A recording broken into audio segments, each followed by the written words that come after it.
A plataforma pola defensa do Monte de Rianxo, na que se integran un total de 7 comunidades de montes: Araño, Burés, Asados, Leiro, Ourille, Fieitoso e Paradela, así como tamén o colectivo Fousas ao Monte, considera máis que probado que a causa do lume veu orixinada por unha anomalía nunha torreta, atendendo aos diversos informes policiais presentados ao proceso xudicial na súa fase penal, que ven de ser arquivada, ao entender que non existe unha intencionalidade penal dos feitos.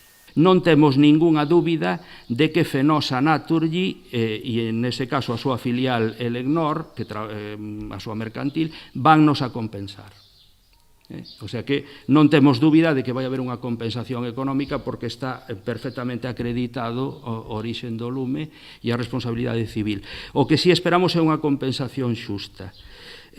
Sabemos que non hai intención persoal nin penal nos feitos, pero si danos cuantiosos que deben compensarse.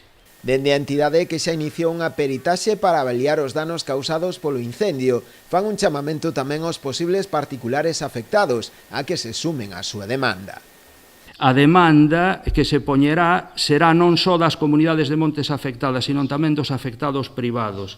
Deste modo, a plataforma vai a organizar nas distintas parroquias convocatorias para que os particulares que foran afectados polo lume podan integrarse na demanda. Para a plataforma, o lume causou graves prexuizos para o monte e, por ende, para as comunidades, que dende hai anos viñan desenvolvendo un enorme traballo, con grandes investimentos na súa reordenación e limpeza.